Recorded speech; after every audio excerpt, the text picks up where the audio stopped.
morning, guitar players. Here we are at my weekly Thursday morning at 9:45 CDT little Facebook Live mini lesson. We just try and do a quick little, I call it a little nugget of guitar goodness. That's what I hope it's going to be for you. You know, 5, 6, 7 minute little quickie mini guitar lesson every Thursday morning. We've been doing this a little while. You can scroll down on this page and see some of our Facebook Live mini lessons that we've done. We've done blues, we've done performing tips, how to use dynamics to keep your performance interesting and to prevent boredom. Last week we did a really cool thing I call chord plucking, which is just something I made up for a way to use your fingers but kind of get the whole chord at once. Creates a cool groove with a little percussive smack in it. So scroll down, there's quite a collection of these little mini lessons, so treat yourself to some of that. Today I got something really clever, very specialized but clever little trick to show you with a capo. So before we jump in the pool with that, I want to encourage you to check out in the description of this Facebook Live event. I have some links you're going to want to check out. First of all, I got my website, of course. I've got my YouTube channel with all kinds of mini lessons on there. And there's also a link to get information or sign up for a Zoom class I'm doing in July 22nd, a Wednesday evening. It's on blues, licks, and riffs. Our June Zoom class, which sadly you have missed, but it's okay, you're going to have another chance in July. Our June Zoom class was a ton of fun. We did blues, and everyone asked to do it again. So we're going to do it again, and this time we're going to focus on licks and riffs. That's Wednesday, July 22nd in the evening on Zoom.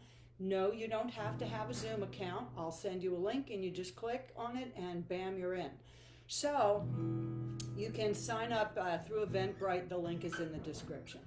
So anyway, what we're going to do today is a really cool trick where we're going to take a capo and we're going to use it upside down.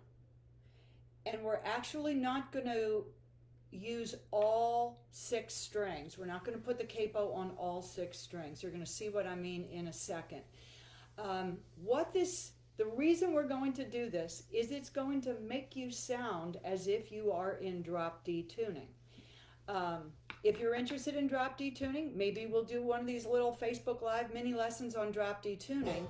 There's a lot of cool things that you can do in drop D tuning. It makes a lot of opportunities available to you that you can't really do in standard tuning. It kind of recreates the sound of the key of D, which normally sounds like a cute little sound like that. And I love D, but there's not really a big bassy sound in my D chord. So drop D tuning gives you a big bassy bass note on the bottom of your D chord, but it does require you to tune or untune your 6th string down, and then any note that you play on the 6th string, it's not where you think it's going to be, so you have to change some of your fingerings. Enter the capo. I'm going to show you how you can sound like you're in drop D tuning without going into actually drop D tuning and without having to change your fingerings.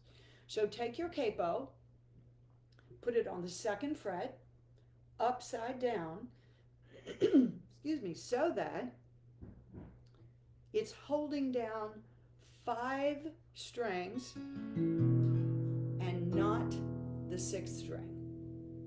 So we're using the capo on the 2nd fret to change the sound of the top 5 strings. And when I say top, you need to know how guitar players talk. When I say top, I mean the 1st, 2nd, 3rd, 4th, and 5th strings. And this 6th string is not held down by the capo. So what this does is it makes your D chord sound like you're in the key of E. By the way, listen to that big fat sexy bass note on the bottom of my 1 chord. That changes everything, okay? So the first thing I'm really excited about is the fact that I sound like I'm in drop D tuning, but I didn't actually change my 6th string. So I saved myself that trouble. And by the way, when I'm done, I don't have to tune back up to standard tuning. So I'm already pretty excited. Then I get super excited when I go to play my G chord and I realize that because I'm in fact in standard tuning, my G chord is just right where I think it's going to be, right where I want him to be. Nothing changes on the 6th string. And I can do my D over F sharp and have a lot of fun and then. So it's as close to being able to have your cake and eat it too. So here's when this is going to work really well. When you want to sing a song in the key of E, but you want to play it in D. Okay, so I get to live my life over here in D position, but it comes out sounding like E because I'm capoed on the 2nd fret. But there's one more little restriction because there's one note on this guitar that is effectively not available to me. Can you guess where it is?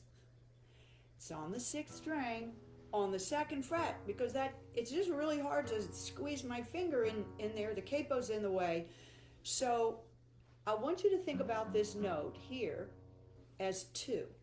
And the reason is this is 1. 1, 1. So that note right there, think of it as 2. So what you can't do in this setup is any chord that's going to have a 2 note for its bass. So in other words, an E minor chord wants to have that note, or an E major, or any chord that where you want to have an E note in the bass, it's like, this isn't for you. But any other chord is cool. So 1, 4,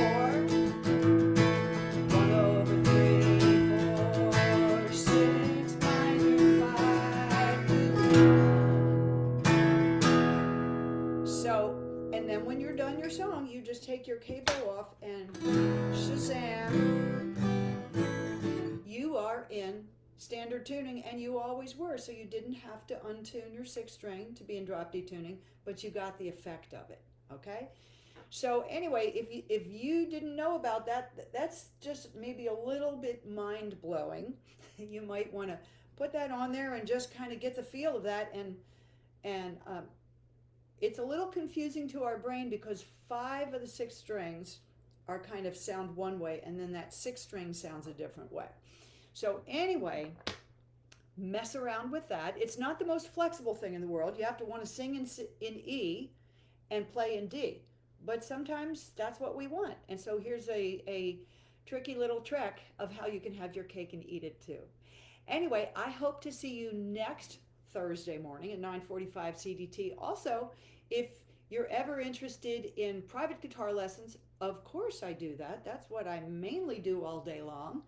And of course, these days, for the last few months, I've been doing that online. So I teach via Zoom, via Skype, and FaceTime, if whatever we need to do. So think about that, and I hope to see you next Thursday. Check out that link to Eventbrite that's going to give you more information about the class we're doing July 22nd. All levels welcome. All levels welcome. So, and Zoom, kind of gives you a little bit of anonymity. You can sort of hide a little in Zoom if you're feeling shy. If you're not feeling shy, good for you. But anyway, we'll see you next time around. Stay in the groove, y'all.